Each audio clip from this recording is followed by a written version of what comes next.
ठीक। तो जैसे कि फर्स्ट क्वेश्चन है, which is the correct option to insert header in LibreOffice. LibreOffice में हेडर इंसर्ट करने के लिए कौन सा सही ऑप्शन है। जैसे कि अगर हमें लिब्रे ऑफिस में क्या करना है, हेडर को इंसर्ट करना है, तो हेडर को इंसर्ट करने के लिए कौन सी मेनू में जाएंगे, कौन सा ऑप्शन चूज करेंगे। फॉर्मेट में जाएंगे, फॉर्मेट मेनू, इसके बाद हेडर का ऑप्शन मिलेगा, या एडिट मेनू में हेडर का ऑप्शन मिलेगा, या व्यू मेनू में मिलेगा हेडर का ऑप्शन, या इंसर्ट में हेडर का ऑप्शन मिलेगा। तो जैसे कि जो हेडर होता है वो फॉर्मेट मेनू में मिलेगा, फॉर्मेट मेनू में जाएंगे और फॉर्मेट मेनू में जाने के बाद कौन सा ऑप्शन मिलेगा, हमें यहाँ पर पेज स्टाइल ऑप्शन पे जाएंगे और पेज स्टाइल ऑप्शन पे जाएंगे, जाने के बाद में फिर हमें यहाँ पे एक ऑप्शन मिल जाएगा या टैब मिल जाएगा, वो कौन सा होगा, हेडर होगा। तो यहाँ से हम हेडर डाल पाएंगे। दूसरा, जैसे ही अगर हम हेडर का यूज करते हैं तो हेडर का प्रयोग किस लिए करेंगे, तो हेडर का प्रयोग करते हैं कि पेज के टॉप पर, या अगर पूछा जाता है कि हेडर किस स्थान पर पाया जाता है, तो ये जो होता है वो पेज के टॉप पर पाया जाता है। और किस लिए यूज किया जाता है, हम हेडर अप्लाई क्यों करेंगे। जैसे कि हमारे डॉक्यूमेंट में 50 पेज है और उन 50 पेजों में क्या करना है, हमें समान इंफॉर्मेशन या एक जैसे की इंफॉर्मेशन सभी पे डालनी है। जैसे कि अगर हम यहाँ पे ले लेते हैं, ये जो डेटा पड़ा हुआ है वेब इंस्टीट्यूट गोलाघोटना 3, तो हम देखेंगे हर एक स्लाइड में क्या पड़ा हुआ है, ये सेम पड़ा हुआ है। तो ऐसे में पहला जो तरीका है, हर स्लाइड में टाइप किया जाए। दूसरा तरीका है, एक स्लाइड के हेडर में डाल दिया जाए और सभी में क्या हो जाएगा, अप्लाई हो जाएगा। तो इस तरीके से अगर हमें हेडर को इंसर्ट करना है तो लिब्रे ऑफिस के फॉर्मेट मेनू में जाएंगे, जहां से इंसर्ट कर पाएंगे। ठीक इसी तरीके से एक ऑप्शन मिलता है फुटर, जो कहाँ पाया जाता है, पेज के बॉटम में। अगला क्वेश्चन होता है, how many spreadsheet create new Calc by default. कितनी स्प्रेडशीट डिफॉल्ट रूप से नई कैल्क बनाती है, यानी कि कैल्क पर कितनी न्यू वर्कशीट यहाँ पर ओपन की जाती है। जैसे क्वेश्चन को, यहाँ पे क्वेश्चन की जो वर्डिंग है उन्हें राउंड किया जा रहा है, एक तरीके से डायरेक्टली क्वेश्चन ना बनाते हुए इनडायरेक्टली तरीके से किया जा रहा है। तो जैसे कि जब भी हम क्या करेंगे, लिब्रे ऑफिस कैल्क को ओपन करेंगे, तो कैल्क जब ओपन करते हैं तो कितनी वर्कशीटें इसके अंदर ओपन होती हैं बाय डिफॉल्ट। तो बाय डिफॉल्ट हमें कितनी वर्कशीट मिल जाती है, 1 मिल जाती है। और इसका अगर डिफॉल्ट नेम पूछा जाता है तो वो कौन सा नेम होता है, तो वो हमें मिल जाता है सीट 1। लेकिन अगर पूछा जाता है कि कैल्क में मैक्सिमम कितनी वर्कशीटें ऐड की जा सकती हैं या कितनी हो सकती हैं, तो मैक्सिमम कितनी वर्कशीटें दे सकते हैं, तो 32,000 वर्कशीटें हो सकती हैं। इससे अधिक हम नहीं कर सकते हैं, और मिनिमम में 1 से कम नहीं कर सकते हैं। और जो बाय डिफॉल्ट हमें ओपन मिलती है वो कहाँ, वो कितनी मिलती है, 1 की मिलती है। अगला था एईपीएस। एईपीएस का फुल नेम क्या होता है, तो जैसा कि एईपीएस क्या है, यह एक ऑनलाइन पेमेंट सर्विस यानी कि फाइनेंशियल टूल है, जिसका फुल नेम क्या होता है, आधार इनेबल्ड पेमेंट सर्विस ये सिस्टम। तो आधार इनेबल्ड पेमेंट सिस्टम जो होता है वह क्या है, इसका आधार सक्षम भुगतान प्रणाली जिसे हिंदी में कहते हैं। तो इसलिए अगर हम यहाँ पे देखते हैं, सी ऑप्शन सही हो जाएगा, आधार इनेबल पेमेंट सिस्टम। और इसके माध्यम से क्या किया जाता है कि जो आपका यूनिक आईडी होती है, यूनिक आईडी का मतलब जैसे हम बोलते हैं आधार नंबर, आप क्या कर पाते हैं, आप अपने आधार नंबर का प्रयोग करते हुए अपने आधार नंबर के माध्यम से जो भी अकाउंट की सर्विसेज होती हैं, पैसे अकाउंट में जमा करना, अकाउंट से पैसे निकालना, इसके साथ साथ में बैलेंस इंक्वायरी करना, स्टेटमेंट देखना, ये सारे काम हम क्या कर पाते हैं, एईपीएस के माध्यम से कर पाएंगे। लेकिन अगर पूछा जाता है कि एईपीएस को किसके द्वारा विकसित किया गया, तो इसे किसके द्वारा विकसित किया गया है, एनपीसीआई के द्वारा विकसित किया गया है। एनपीसीआई का फुल नेम क्या होता है, नेशनल पेमेंट कॉर्पोरेशन इंडिया होता है। ये आपके डिजिटल फाइनेंशियल टूल्स वाले टॉपिक या चैप्टर से क्वेश्चन है। नेक्स्ट अगर हम देखते हैं, तो what is the maximum size of attachment in Gmail, यानी कि जो हम गूगल मेल का यूज करते हैं, यानी कि ईमेल सर्विस का प्रयोग करने के लिए जो गूगल का प्लेटफॉर्म यूज कर रहे हैं, जिसे हम क्या कहते हैं, गूगल मेल, या शॉर्ट में जीमेल कहा जाता है। अगर हम जीमेल प्लेटफॉर्म का यूज करते हुए किसी को भी मेल डिलीवर करना चाहते हैं और उसके साथ में हम क्या करते हैं, अटैचमेंट भी भेज रहे हैं, तो जो अटैचमेंट होगा वो अधिकतम हमारा कितने साइज का हो सकता है, उससे अधिक का साइज होगा तो एज अ अटैचमेंट आप उसे नहीं भेज सकते। तो वो हो जाता है 25 एमबी, यानी कि जो जीमेल सर्वर होता है वो मैक्सिमम 25 एमबी तक के अटैचमेंट को सपोर्ट करता है, इससे अधिक नहीं सपोर्ट करता है। लेकिन कई बार क्या होता है, कंडीशन आती है कि आपको 25 MB से अधिक का डेटा, जैसे कि मान लेते हैं आपको एक सॉफ्टवेयर डिलीवर करना है या किसी को सेंड करना है, और वो जो सॉफ्टवेयर है वो कितना, जैसे कि 50 MB का है या 40 MB का है, दो इससे तो ज्यादा है। तो ऐसे में क्या किया जाता है, उसे ईमेल के अटैचमेंट के रूप में नहीं, बल्कि उसे क्या किया जाता है, ड्राइव लिंक वहां पे दे दी जाती है, जिससे कि क्या करेगा, जब भी व्यक्ति या यूजर उस लिंक पे क्लिक करेगा तो डायरेक्टली आपके ड्राइव तक पहुंच जाए पाएगा और आपके ड्राइव से वो डाउनलोड कर पाएगा। तो अटैचमेंट ना होते हुए किसके माध्यम से दिया जा रहा है, गूगल ड्राइव की लिंक के माध्यम से दिया जाता है। लेकिन जब यहाँ पे अटैचमेंट की बात आ रही है, तो जैसे कि जो अटैचमेंट किससे रिलेटेड होता है, तो अटैचमेंट जो रिलेटेड होता है वो ईमेल मैसेज से, जो आपका एक ईमेल मैसेज होता है, ईमेल सर्विस का प्रयोग करते हुए आप मैसेज भेजते हैं, उससे रिलेटेड होता है। बट अगर पूछ लिया जाता है कि एक जो ईमेल मैसेज होते हैं या होता है, इसके मैक्सिमम कितने भाग होते हैं, तो 5 भाग होते हैं, यानी कि ईमेल मैसेज के कितने पार्ट होते हैं, 5 पार्ट होते हैं। कौन-कौन से 5 पार्ट होते हैं, तो जैसे कि एक पार्ट हमें कौन-सा मिल जाता है, जिसे हम बोलते हैं एड्रेस, और जो दूसरा पार्ट मिलता है जिसे हम क्या कहते हैं, हेडर कहते हैं, जिसमें सब्जेक्ट या टाइटल दिया जाता है। तीसरा पार्ट अगर हम देखते हैं तो मैसेज का रहता है बॉडी, और चौथा पार्ट अगर हम देखते हैं तो एक होता है सिग्नेचर, और सिग्नेचर के साथ-साथ में एक जो पार्ट मिल रहा है वो कौन-सा है, वो है अटैचमेंट। तो इस तरीके से अगर पूछा जा रहा है कि एक ईमेल मैसेज के कितने भाग होते हैं, 5 भाग होते हैं। लेकिन इन 5 में से ऑप्शनल कौन से होते हैं? तो लास्ट के ये जो 2 दिए गए हैं, ये कैसे होते हैं? ऑप्शनल होते हैं। लेकिन जो फर्स्ट 3 पार्ट हैं, ये क्या होते हैं? कंपल्सरी होते हैं। तो अगर पूछा गया कि ईमेल मैसेज के कितने भाग ऑप्शनल हैं? 2 हैं। कंपल्सरी कितने या अनिवार्य कितने हैं? तो 3। नेक्स्ट अगर हम देखते हैं तो अगला क्वेश्चन है, which function key is used to change the name of any file through the keyboard? अगर हम कीबोर्ड के माध्यम से किसी भी फाइल का नाम बदलने के लिए किस फंक्शन की का प्रयोग करते हैं? तो जैसे कि अगर हम फंक्शन की बात करते हैं तो हमें टोटल कितनी कीज मिलती हैं फंक्शन? तो 12 होती हैं। कौन-कौन सी होती हैं? F1 से लेकर के जो F12 तक पाई जाती हैं वो क्या कहलाती हैं? फंक्शन कीज कहलाती हैं। लेकिन अगर हम किसी भी फाइल या फ़ोल्डर या फ़ोल्डर का नाम बदलना चाहते हैं, तो नाम बदलने के लिए कौन-सी की दबाएँगे? F2 दबाएँगे। तो रीनेम के लिए जैसे पूछा जाता है कि रीनेम के लिए शॉर्ट की क्या होती है? तो अब जैसे कि आंसर यही रहेगा, डायरेक्टली दे दिया गया, किसी भी फाइल या फ़ोल्डर को रीनेम करने के लिए कौन-सा ऑप्शन होता है, कौन-सी की होती है, तब भी F2 आंसर यही रहेगा। बट क्या हो जाएगा, वो क्वेश्चन एक आसान भाषा में या डायरेक्टली तरीके से दिया गया, इस क्वेश्चन को क्या दिया किया गया, थोड़ा-सा इनडायरेक्टली बनाया गया है। नेक्स्ट अगर हम देखते हैं, in which menu in the option of thesaurus in Libre office, जो लिब्रे ऑफिस है इसमें किस मेनू के अंतर्गत थिसॉरस का ऑप्शन पाया जाता है, या कौन सी मेनू में थिसॉरस का ऑप्शन होता है? तो जैसे कि थिसॉरस क्या होता है, थिसॉरस एक ऐसा टूल होता है जिसके माध्यम से हम क्या करते हैं, किसी भी शब्दों के समानार्थी शब्दों को ढूंढने के लिए इसका प्रयोग करते हैं। तो ये हमें क्या देता है, समानार्थी, जिसे हम सिनोनिम्स बोलते हैं, समानार्थी शब्दों को ढूँढ करके हमें देता है। और अगर ये समानार्थी शब्दों को ढूँढ के दे रहा है, तो एक तरीके से हम देखते हैं तो ये एडिशनल वर्क कर रहा है, जिससे हम क्या बोल सकते हैं कि यह एक प्रकार का टूल है। तो जो टूल होंगे वो किस मेनू में पाए जाएँगे? टूल्स मेनू में पाए जाएँगे।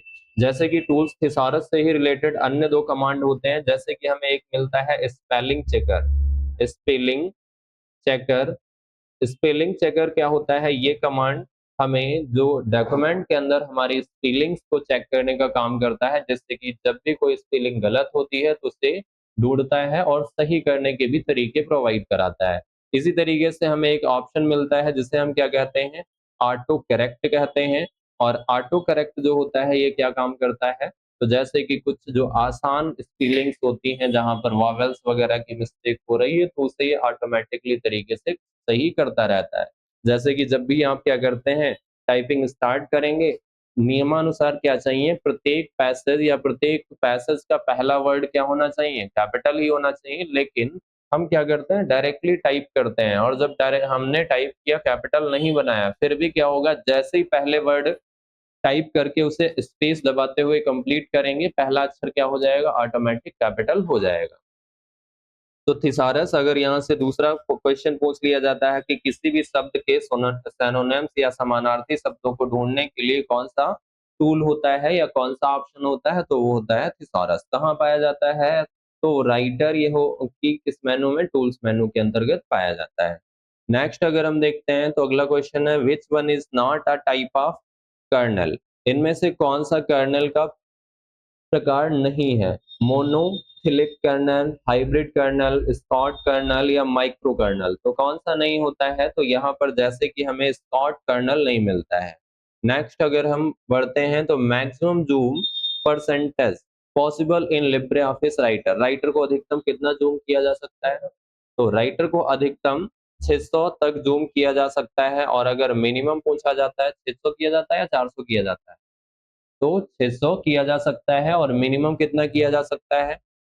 इसी तरीके से पूछ लिया जाएगा कि राइटर को मिनिमम कितना जूम किया जा सकता है, तो मिनिमम 20% तक जूम किया जा सकता है, तो 20 से कम नहीं कर सकते हैं।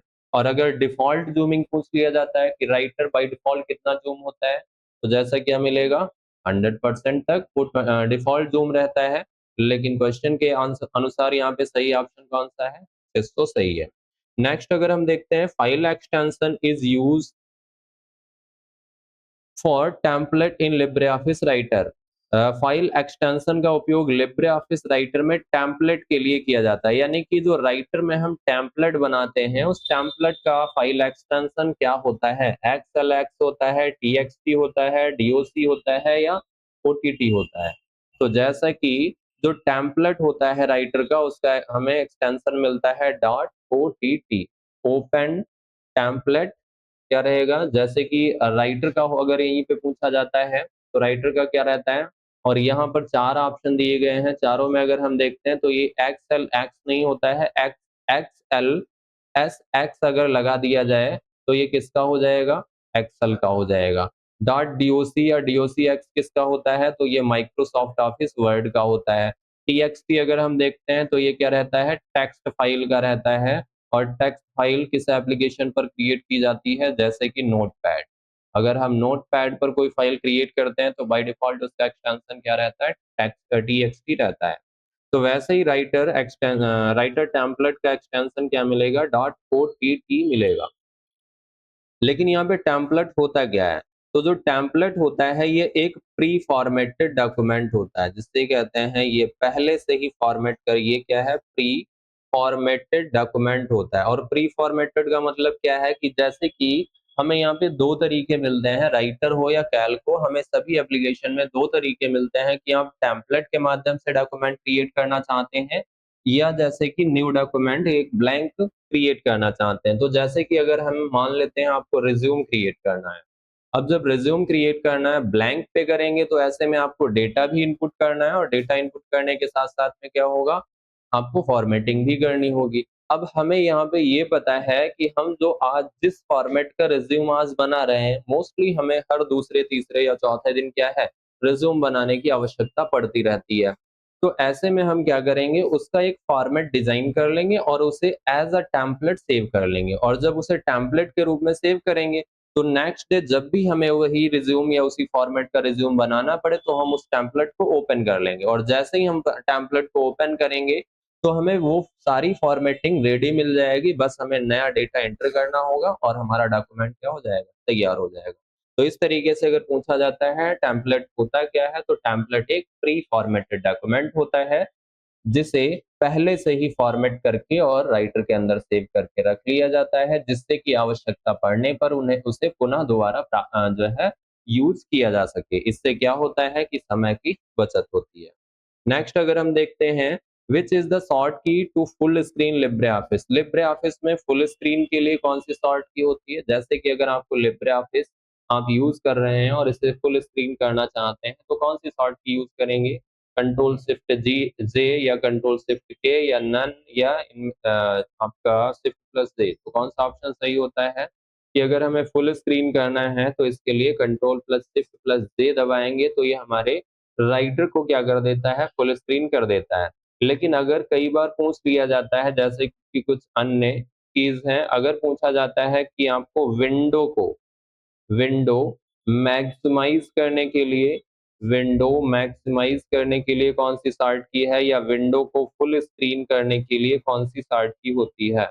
तो विंडो को मैक्सिमाइज या विंडो को फुल स्क्रीन करने के लिए जो शॉर्ट की है वो कौन सी होती है? वो होती है अल्ट प्लस स्पेस और प्लस एक्स होता है। ठीक उसी अगर तरीके से अगर पूछा जाता है कि विंडो को मिनिमाइज करने के लिए कौन सी शॉर्ट की होती है? विंडो को अगर आप मिनिमाइज करना चाहते हैं, तो विंडो को मिनिमाइज करने के लिए कौन सी शॉर्ट की मिलेगी? तो मिनिमाइज करने के लिए हमें शॉर्ट की जो मिल जाती है वो होती है Alt plus space plus N. तो Alt plus space plus N का प्रयोग करते हुए हम क्या कर सकते हैं? विंडो को मिनिमाइज कर सकते हैं। ठीक इसी तरीके से अगर पूछा जाता है कि विंडो को क्लोज करने के लिए कौन सी शॉर्ट की होती है, तो अगर हम विंडो को क्लोज करना चाहते हैं तो इसके लिए हम कौन सी शॉर्ट की यूज करते हैं? अल्ट प्लस F4 बटन का यूज करते हैं या अल्ट प्लस F4 का यूज करते हैं। नेक्स्ट अगर हम देखते हैं तो क्वेश्चन है how many chart type are there in a LibreOffice Calc. जो कैल्क में हम चार्ट यूज करते हैं और चार्ट का प्रयोग किस लिए किया जाता है? तो एक जो टेबुलर डेटा होता है, हमने जो डेटा टाइप कर रखा है, इस टेबुलर डेटा को क्या करना? ग्राफिकल या चित्रात्मक तरीके से किसी भी टेबुलर डेटा के चित्रात्मक प्रस्तुतिकरण या ग्राफिकल रिप्रेजेंटेशन में कौन बदलता है? तो वो बदलता है आपका चार्ट का ऑप्शन, यानी कि जो चार्ट क्रिएट किए जाते हैं। तो कैल्क में हमें जो चार्ट के टाइप मिल जाते हैं वो कितने मिलते हैं? इससे पिछले वर्जन या शुरुआत के वर्जन अगर हम देखते हैं तो वहाँ पर 10 ही टाइप के होते थे, लेकिन अगर हम लेटेस्ट लिब्रे ऑफिस में देखते हैं तो कितने टोटल मिल जाते हैं? 11 मिल जाते हैं। What is the short key for insert table in writer? Writer में अगर आप टेबल इंसर्ट करना चाहते हैं तो टेबल इंसर्ट करने के लिए कौन सी शॉर्ट की होती है? F12 है, control plus shift plus F12 है, या कंट्रोल F12 होता है, या कंट्रोल F11 होता है? तो कौन सी होती है? कंट्रोल प्लस F12 कीज का यूज करते हुए हम क्या कर सकते हैं? टेबल इंसर्ट कर सकते हैं। लेकिन टेबल इंसर्ट करने के लिए अगर मेन्यू पूछ लिया जाता है तो कौन सी मेन्यू होगी? तो वो टेबल मेन्यू मिलती है। हम चाहें तो टेबल मेन्यू के माध्यम से भी क्या कर सकते हैं? टेबल को इंसर्ट कर सकते हैं। लेकिन जब हम टेबल मेनू में जाते हैं और चाहे कंट्रोल प्लस F12 दबाएं, यहाँ से पूछ लिया जाता है कि बाय डिफॉल्ट राइटर में जो टेबल इंसर्ट की जा रही है उसमें मैक्सिमम कितने रो और कॉलम होते हैं? तो वहां पर हमें कितने मिल जाएगा कि 2 रो एंड 5 कॉलम की क्या रहेगी? टेबल आपकी रहेगी। अब इस वैल्यू का मतलब क्या है? जैसे कि जब आप इंसर्ट टेबल कमांड पे क्लिक करेंगे जाके, तो जो insert table dialog box open होगा, उस डायलॉग बॉक्स में जो नंबर ऑफ रो हमसे पूछे जाते हैं, वो क्या ब्लैंक मिलता है पहले से? तो ब्लैंक नहीं होता है, वहां पे कोई ना कोई वैल्यू होती है। और कौन सी वैल्यू होती है? तो नंबर ऑफ रो वाले ऑप्शन के अंदर जो वैल्यू फिल मिलती है हमें, 2 मिलती है। और नंबर ऑफ कॉलम वाले ऑप्शन में या टेक्स्ट बॉक्स के अंदर हमें जो बाय डिफॉल्ट या पहले से वैल्यू फिल मिलती है वो कौन सी? 5 मिलती है। बाकी हम अपनी आवश्यकता के अनुसार इसे बदल सकते हैं। नेक्स्ट अगर हम देखते हैं तो आता है www। www का फुल नेम क्या होता है? वर्ल्ड वाइड वेब जो रहता है वो www का होता है, लेकिन यहाँ पे 4 टाइम www है। तो 4 टाइम www है, इसका फुल नेम क्या रहेगा? तो इसका फुल नेम होता है वर्ल्ड वाइड वेब वर्म। तो वर्ल्ड वाइड वेब वर्म इसका फुल नेम पाया जाता है। मोस्टली इसका जब भी पूछा जाएगा तो 4 टाइम w का फुल नेम ही पूछा जाएगा। और जैसा कि ये किससे रिलेटेड है? तो www से रिलेटेड है। अगर ये www से रिलेटेड है तो जैसा कि अगर हम ले लेते हैं www क्या है? तो जिसे हम सर्वरों का सर्वर कहते हैं। इसे कब लॉन्च किया गया था? तो इसे 1989 में लॉन्च किया गया था। किसके द्वारा इसे विकसित किया गया था? तो जैसा कि टिम बर्नर्स ली के द्वारा इसे विकसित किया गया था। कहाँ विकसित किया गया था? तो वो किया गया था स्विट्जरलैंड। और स्विट्जरलैंड की कौन सी संस्था थी? तो वो कौन थी? CERN, यानी कि सर्न जेनेवा स्विट्जरलैंड में 1989 में टिम बर्नर्स ली के द्वारा www को क्या किया गया था? विकसित किया गया था। ठीक इसी तरीके से www से रिलेटेड एक और फुल नेम पूछा जा सकता है या एक और वर्ड आता है, जैसे कि अगर पूछ लिया जाता है W3C। W3C क्या है, या W3C का फुल नेम क्या होता है? तो इसका फुल नेम हो जाता है वर्ल्ड वाइड वेब कंसर्टियम। तो W3C का फुल नेम क्या हो जाता है? वर्ल्ड वाइड वेब कंसर्टियम हो जाता है, जो W3C का फुल नेम है। और WW4 टाइम दिया गया है तो वर्ल्ड वाइड वेब वर्म है, और WW3 टाइम दिया गया है तो वो वर्ल्ड वाइड वेब है। और W3C अगर हम देखते हैं तो ये क्या होता है, तो ये WW के स्टैंडर्ड पर काम करने वाली एक संस्था है। तो ये W3C जो है ये क्या है, एक संस्था है जो क्या करती है, इंटरनेट मानक या स्टैंडर्ड जो है पर काम करती है। अगला आता है how many worksheet can be in a Calc document. एक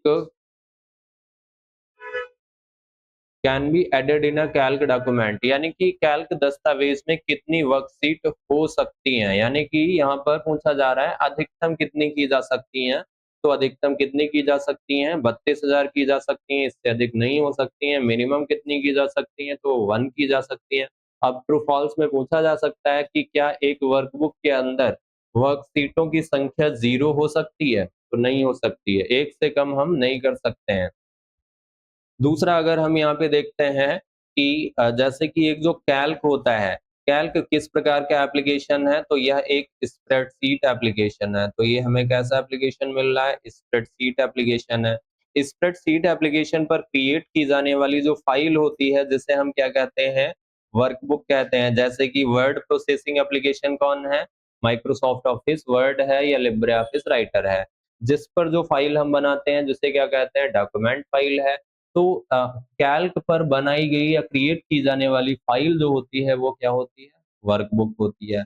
अब जैसे कि हम देखते हैं एक जो डॉक्यूमेंट होता है उस डॉक्यूमेंट के अंदर क्या पाए जाते हैं? पेज पाए जाते हैं। तो डॉक्यूमेंट के अंदर क्या एग्जिस्ट कर रहा है? पेज करता है। ठीक उसी तरीके से एक जो वर्कबुक होती है उस वर्कबुक के अंदर भी क्या होंगे? पेज ही होंगे, लेकिन वहां पर वर्कबुक के अंदर जो दिया गया पेज है उसे हम पेज नहीं बोलते हैं, उसे क्या बोलते हैं? तो उसे ही हम बोलते हैं वर्कशीट। और वर्कशीट के अलावा इसे क्या कहते हैं? तो वर्कशीट के अलावा हम इसे स्प्रेडशीट भी कहते हैं। तो एक जो वर्कबुक होती है वो वर्कशीट या स्प्रेडशीट का कलेक्शन है, जिसके अंदर ही इस वर्कबुक के अंदर ही बताया गया है कि यहाँ पर ये जो वर्कशीटें होंगी ये अधिकतम कितनी हो सकती हैं? 32,000 हो सकती हैं, इससे अधिक नहीं हो सकती हैं। फिर अगर हम देखते हैं जो वर्कशीट होती है वो किस में डिवाइड होती है? रो और कॉलम में डिवाइड होती है। अगर रो की बात करते हैं तो कितनी रो में डिवाइड हो सकती है? तो ये 10, 48, 576 रो में डिवाइड होती है। लेकिन अगर हम यहाँ पे कॉलम का देखते हैं तो कॉलम कितने होंगे? तो कितने कॉलम में हमें ये डिवाइड मिल जाता है? तो 16,384 कॉलम में हमें ये डिवाइड मिल जाता है। अब जैसे कि रो जो रहते हैं वो तो 1, 2, 3 इस तरीके से ही दिए जाते हैं, लेकिन जो कॉलम होते हैं उनको क्या किया जाता है? ABC से रिप्रेजेंट किया जाता है, यानी कि करैक्टर से रिप्रेजेंट किया जाता है। तो जिस तरीके से पहले कॉलम का नेम A होगा, दूसरे का B होगा, तो ठीक उसी तरीके से 16,384 नंबर का जो कॉलम होता है इसका नेम क्या होता है? तो इसका नेम हमें मिल जाता है XFD। और फिर उसके बाद अगर हम यहाँ पे देखते हैं रो और कॉलम जब मिलते हैं या रो और कॉलम के इंटरसेक्शन को क्या कहा जाता है? तो सेल कहा जाता है। तो जैसा कि ये कैल्क की कुछ बेसिक्स क्या हैं, जानकारी हैं जो अलग-अलग तरीके से पूछी जा सकती हैं। अगला आता है OLE स्टैंड फॉर। OLE का फुल नेम क्या होता है? ऑब्जेक्ट लिंक एग्जीक्यूशन या optical linking embedding, optical link execution या ऑब्जेक्ट लिंकिंग एंड एम्बेडिंग। तो OLE का फुल नेम क्या हो जाएगा?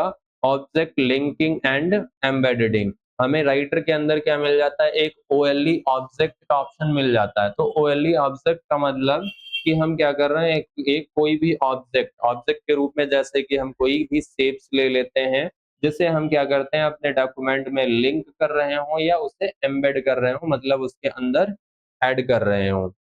तो अगला आता है what is the short key for superscript.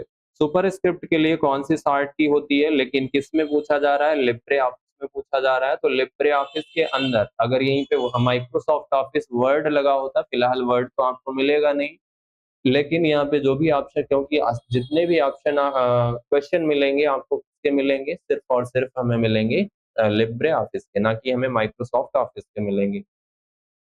तो लिब्रे ऑफिस में सुपर स्क्रिप्ट के लिए शॉर्ट कीज कौन सी होती है, कंट्रोल शिफ्ट पी होती है, कंट्रोल शिफ्ट बी होती है, या कंट्रोल इंटर होता है, या कंट्रोल शिफ्ट इंटर होता है। तो सुपर स्क्रिप्ट के लिए जो हमें यहाँ पे शॉर्ट की मिलेगी वो control plus shift plus P मिलेगी।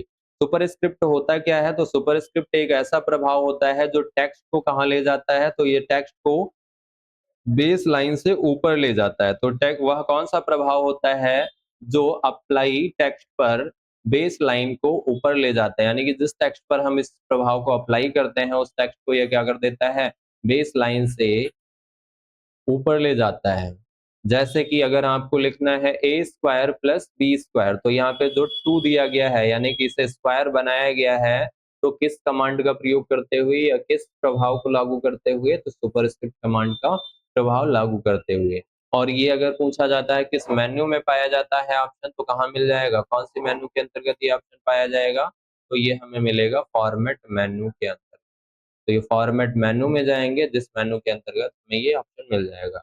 अगला आता है what is the short key to subscript in the LibreOffice. तो सबस्क्रिप्ट के लिए क्या आ जाएगा, control plus shift plus B हो जाएगा। ये क्या करता है, टेक्स्ट को बेस लाइन से नीचे लाता है, और बेस लाइन से नीचे लाने का मतलब जैसे कि आपको S2 SO4 लिखना हो, तो यहाँ पे 2 और 4 पे जो प्रभाव पड़ा हुआ है वो कौन सा पड़ा हुआ है, सबस्क्रिप्ट का पड़ा हुआ है। और यह भी ऑप्शन किस मेन्यू में पाया जाता है, तो फॉर्मेट मेन्यू में ही पाया जाता है, जहां से हम अप्लाई कर सकते हैं। लेकिन इसके अलावा अगर टूल बार पूछ लिया जाता है कि सब स्क्रिप्ट हो या सुपर स्क्रिप्ट हो, ये दोनों टूल किस टूल बार में पाए जाते हैं, तो कौन सा टूल बार रहेगा, किससे रिलेटेड है, फॉर्मेटिंग से रिलेटेड है, तो चाहे फॉर्मेट मेन्यू से इसे एक्सेस कर सकते हो, चाहे वो आप फॉर्मेटिंग टूल बार के माध्यम से भी इस प्रभाव को लागू कर सकते हैं। तो टूल बार भी हमें ध्यान रखना है और मेन्यू भी क्लियर रखनी है। नेक्स्ट अगर हम देखते हैं what is the short key for page break in a LibreOffice. LibreOffice में पेज ब्रेक के लिए क्या शॉर्ट की होती है, कौन सी शॉर्ट की होती है, तो जैसे कि पेज ब्रेक के लिए जो हमें शॉर्ट की मिल जाती है वो कंट्रोल प्लस इंटर मिल जाती है। अब इस पेज ब्रेक का मतलब क्या है, जैसे कि कई बार पूछ लिया जाएगा कि पेज को, एक पेज को की इंफॉर्मेशन को दो पेज में डिवाइड करने के लिए कौन सा कमांड या कौन सी शॉर्ट की है, तब भी यही रहेगा कंट्रोल प्लस इंटर। अगर पूछ लिया जाता है कि इंसर्शन पॉइंट को नए पेज पर ले जाने के लिए, तब भी कौन सा ऑप्शन रहेगा, यही रहेगा। अगर पूछ लिया जाता है कि नए पेज पर जाने के लिए, तब भी क्या रहेगा, यही ऑप्शन रहेगा। क्योंकि यहाँ पर क्या है, काम वही है जो यहाँ पर क्वेश्चन का आंसर, यानी कि एक तरीके से प्रोसेस एक ही है, बस अलग अलग क्या है, क्वेश्चन के अनुसार उसी प्रोसेस को पूछा जा रहा है। इसमें होता क्या है, जैसे कि आपने एक पेज है आपके पास में, और इस पेज में क्या कर रखा है आपने, एक पैसेज या दो पैसेज डाल रखे हैं। तो इन केस हमारे पास जैसे कि एक पेज है, इस पेज में आपने एक जानकारी टाइप कर रखी है। अब ये जो जानकारी आपने टाइप कर रखी है, पहला पैसेज हमारे पास है, और फिर दूसरा पैसेज भी है, और तीसरे पैसेज के लिए हमारा इंसर्शन पॉइंट यहाँ पे है। अब हमें ये बताया जाता है कि इंसर्शन पॉइंट को नए पेज पर मूव करना है। तो जैसे ही हमारा इंसर्शन पॉइंट यहाँ पे है, हम कंट्रोल प्लस इंटर बटन दबाएंगे, इंसर्शन पॉइंट क्या हो जाएगा, अगले पेज पर मूव हो जाएगा या अगले पेज पर पहुंच जाएगा। क्या वैसे अगला पेज आएगा तब तक जब तक ये पेज फुल नहीं हो जाएगा, तो वैसे नहीं आएगा। लेकिन कई बार क्या होगा कि आपको एक डॉक्यूमेंट दिया गया, दो पैसेज उसके अंदर थे, दोनों पैसेज आपने टाइप कर दिया, टाइप कर जो किए हैं वो तो एक ही पेज में आ गए हैं। अब आपसे बताया जाता है कि नहीं, यहाँ पे जो हमें दूसरा पैसेज चाहिए वो दूसरे पेज पे चाहिए, यानी कि दोनों पैसेज अलग-अलग पेज पे होने चाहिए। तो ऐसे में हम क्या करेंगे, इस दूसरे वाले पैसेज को कहाँ लेके जाना चाहते हैं, अगले पेज पे या सेकंड पेज पे ले जाना चाहते हैं। तो ऐसे में हम यहाँ पे इंसर्शन पॉइंट लाएंगे शुरुआत में, इसके पैसेज की शुरुआत में, जिसके बाद कंट्रोल प्लस एंटर बटन दबा देंगे, तो इसके आगे का डेटा जो होगा वो कहाँ पहुंच जाएगा, शिफ्ट हो जाएगा, अगले पेज पर शिफ्ट हो जाएगा। यानी कि तीसरा एक यहाँ पे और तरीका बन सकता है क्वेश्चन पूछने का, कि इंसर्शन पॉइंट के आगे का डेटा या इंसर्शन पॉइंट के आगे का टेक्स्ट अगले पेज पर मूव कराने के लिए कौन सी शॉर्ट की यूज करेंगे, तो वो कौन सा हो जाएगा, कंट्रोल प्लस इंटर हो जाएगा। नेक्स्ट अगर हम देखते हैं what is the short key for column break. ठीक जैसे कि आपका पेज ब्रेक है, वैसे क्या होता है, कॉलम ब्रेक भी होता है। तो कॉलम ब्रेक के लिए कौन सी शॉर्ट की होती है, तो कॉलम ब्रेक के लिए हमें यहाँ पे जो शॉर्ट कीज मिल जाती है वो control plus shift plus enter मिल जाती है। इससे क्या होता है, जैसे कि आपने क्या कर रखा है, एक पेज इंसर्ट कर रखा है, आपके पास एक पेज है, इस पेज को आपने 2 कॉलम में डिवाइड कर रखा है। अब जब तक ये ठीक वैसे ही अप्लाई होता है कि जब तक आपका एक पेज पूरा फुल नहीं हो जाता है या भर नहीं जाता है, तब तक क्या दूसरा पेज आएगा? नहीं आएगा। तो वैसे ही अगर हम यहाँ पे पेज को 2 कॉलम में डिवाइड कर देते हैं, तो जब तक ये कॉलम फुल नहीं हो जाएगा, हमारा इंसर्शन पॉइंट अगले कॉलम पर मूव नहीं होता है। लेकिन फिर भी हमें क्या चाहिए कि हमें इधर आधे कॉलम में ही डेटा रखना है, और अब जो अगला डेटा टाइप करना है वो हम क्या करना चाहते हैं, इस सेकंड कॉलम में डालना चाहते हैं यहाँ से। तो जब ये अगला डेटा डालना है तो इसके लिए हम क्या करेंगे, जब यहाँ पे इंसर्शन पॉइंट था, जिसके बाद हम control plus shift plus inter ये तीनों बटन एक साथ में दबा देंगे, तो आपका जो इंसर्शन पॉइंट होता है वो यहाँ से मूव कर जाता है, कहाँ पर, अगले कॉलम पर मूव हो जाता है। तो जब भी ब्रेक की बात आए तो ब्रेक का मतलब क्या होता है कि हम नए पर मूव कर जाएंगे। कॉलम ब्रेक पूछ रहा है तो इसका मतलब नए कॉलम में मूव कर जाएंगे, पेज ब्रेक पूछ रहा है तो नए पेज पर मूव कर जाएंगे, लाइन ब्रेक पूछ रहा है तो अगली लाइन या न्यू लाइन में मूव कर जाएंगे, अगर पैसेज ब्रेक पूछ रहा है तो मतलब हम अगले पैसेज या न्यू पैसेज पर मूव कर जाएंगे। और अगर इनके लिए मेनू भी पूछ ली जाती है कि किस मेनू में ये ऑप्शन पाए जाते हैं या कमांड पाए जाते हैं, तो ब्रेक के जो ये कमांड पाए जाते हैं ये कहाँ मिलेंगे, तो ये मिलेंगे हमें इंसर्ट मेन्यू में। तो अगर पूछा जाता है कि कॉलम ब्रेक का ऑप्शन या पेज ब्रेक का ऑप्शन या लाइन ब्रेक का ऑप्शन या पैसेज ब्रेक का ऑप्शन, ये सारे ब्रेक के जो ऑप्शन होते हैं वो किस मेन्यू में पाए जाते हैं, तो वो इंसर्ट मेन्यू में पाए जाते हैं। नेक्स्ट अगर हम देखते हैं, what are the default file extension for Writer, Writer का फाइल एक्सटेंशन क्या होता है, डिफॉल्ट। तो राइटर का जो डिफॉल्ट एक्सटेंशन होता है वो क्या रहता है, डीओसी। तो डीओसी हमने इससे पीछे भी देखा, ये किसका होता है, वर्ड का होता है। लेकिन अब जो वर्ड यूज किया जा रहा है, जैसे कि लेटेस्ट संस्करण हम यूज कर रहे हैं, तो वो हमें क्या मिल जाता है, यहाँ पे एक्स लगा हुआ मिल जाता है। अगर हम करेक्ट अगर देखते हैं तो डीओसी एक्स भी होता है और डीओसी भी होता है। डीओसी एक्स कहाँ से स्टार्ट हुआ है, वर्जन 2007 से। अगर 2007 से पहले के वर्जन जैसे कि 2003 या ऐसे कोई वर्जन यूज कर रहे होंगे तो वहां पर डीओसी मिलेगा, लेकिन 2007 या उसके बाद के कोई वर्जन यूज कर रहे हैं तो हमें वहां पे क्या मिल जाता है, डीओसी एक्स मिल जाता है। ठीक इसी तरीके से टीएक्सटी हमने किसका देखा, टेक्स्ट फाइल का है। और ओडीटी जो होता है ये किसका होता है, तो ये राइटर का होता है। अगर इसका कई बार फुल नेम पूछ लिया जाता है तो इसका फुल नेम हो जाता है open document template, open document template इसका फुल नेम है। नेक्स्ट अगर हम देखते हैं, अगला था what are the default file extension for the Lib Calc, Calc का डिफॉल्ट एक्सटेंशन क्या हो जाएगा, तो कैल्क का क्या होता है इसमें कोई ऑप्शन, तो सी ऑप्शन। डॉट ओडीएस किसका पाया जाता है, कैल्क का पाया जाता है। एक्सएल एस एक्स किसका होता है, तो ये एमएस एक्सेल का होता है या एक्सेल फाइल का एक्सटेंशन होता है। नेक्स्ट अगर हम देखते हैं पावर पॉइंट का या इम्प्रेस का, इम्प्रेस का पूछा जा रहा है कि हम इम्प्रेस का फाइल एक्सटेंशन क्या होता है, तो इसका कौन सा हो जाएगा, पीपीटी या पीडीएफ या ओडीपी, तो ये हो जाएगा ओडीपी यानी कि ओपन डॉक्यूमेंट प्रेजेंटेशन। ठीक वैसे ही अगर कैल्क का पूछा जा रहा है, ओडीएस मतलब क्या हो जाएगा, ओपन डॉक्यूमेंट सीट। अब यहाँ पे कई बार अगर ये मिक्स हो रहा है तो इसके लिए अगर आप देखते हैं इससे कनेक्ट करा सकते हैं, जैसे कि अगर हमें राइटर में एक एप्लीकेशन मिल रहा है, वो लिब्रे ऑफिस में एक एप्लीकेशन मिल रहा है, वो कौन सा है, राइटर है। दूसरा एप्लीकेशन मिल रहा है वो कौन सा है, कैल्क है। तीसरा एप्लीकेशन मिल रहा है वो कौन सा है, इम्प्रेस है।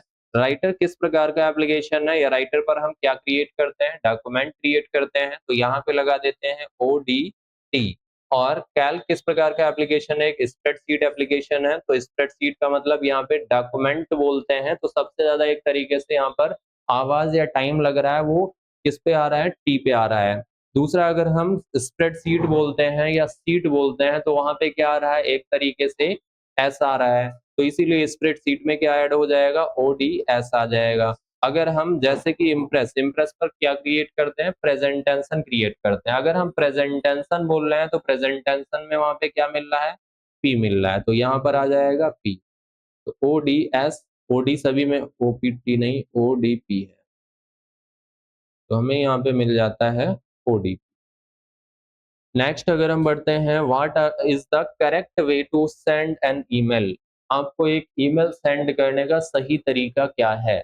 जैसे कि अब यहाँ पे ये जो ईमेल सेंड करने का सही तरीका क्या है, क्वेश्चन अगर हम पढ़ेंगे तो यहाँ पे एक तरीके से ये जो काम पूछा जा रहा है उसको भी यही बस वही प्रोसेस आ रहा है कि ये क्वेश्चन डायरेक्ट ना पूछते हुए इनडायरेक्टली बताए, बस क्वेश्चन की भाषा बदली गई है कि ईमेल अगर आप भेजना चाहते हैं तो ईमेल भेजने से पहले आप क्या करेंगे, राइट करेंगे, ईमेल लिखेंगे। तो यहाँ पर क्वेश्चन ये भी बनाया जा सकता है कि एक नया ईमेल लिखने के लिए या नया मेल लिखने के लिए कौन सा ऑप्शन चूज करेंगे, लेकिन नया मेल लिखना नहीं पूछा गया, वो क्या पूछ लिया जा रहा है कि नया ईमेल भेजने का सही तरीका। तो इसके लिए हम रिप्लाई बटन पे क्लिक करेंगे या कंपोज बटन पे क्लिक करेंगे, लेकिन यहाँ पे सेंड करना, correct way to send an email, हमें सेंड करना है तो फॉरवर्ड हो जाएगा या कंपोज हो जाएगा या डिलीट हो जाएगा, तो वो कौन सा हो जाएगा, तो यहाँ पर हम फॉरवर्ड लगाएंगे। सही है, क्वेश्चन का फिलहाल क्वेश्चन के अकॉर्डिंग हमें ऑप्शन यहाँ पे मैच कर गया है, अगर यहाँ पे फॉरवर्ड ना लगा होता तो दूसरा ऑप्शन होता। तो यहाँ पे फॉरवर्ड सेंड मतलब हम क्या करते हैं, फॉरवर्ड करेंगे। दूसरा कंपोज का ऑप्शन का यूज किस लिए किया जाता है, तो एक नया मैसेज क्रिएट करने के लिए। अगर पूछा जाता है आपको न्यू ईमेल मैसेज क्रिएट करना है तो नया ईमेल मैसेज क्रिएट करने के लिए कौन सा ऑप्शन चूज करते हैं, तो वो कंपोज ऑप्शन का यूज करते हैं, क्योंकि कई बार दे दिया जाएगा कि एक नया ईमेल लिखने के लिए या नया ईमेल मैसेज के लिए कौन सा ऑप्शन होता है, न्यू, न्यू मैसेज या क्रिएट या कंपोज, तो कौन सा हो जाएगा, कंपोज हो जाएगा।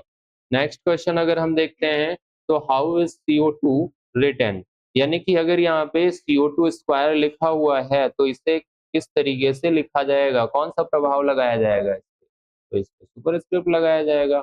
नेक्स्ट अगर हम देखते हैं, what is the default page name in impress, impress में जो पेज ओपन होता है उसका डिफॉल्ट नेम क्या होता है, तो उसका जो फुल नेम उसका नेम होता है वो होता है स्लाइड वन, यानी कि जो एक तरीके से हम इम्प्रेस को देखते हैं, जैसे कि हमने अभी कैल्क को देखा, इम्प्रेस क्या है, एक एप्लीकेशन है, कैसा एप्लीकेशन है, तो यह एक प्रेजेंटेशन एप्लीकेशन है, यानी कि इम्प्रेस पर क्रिएट की जाने वाली जो फाइल होती है वो क्या कहलाती है, प्रेजेंटेशन कहलाती है।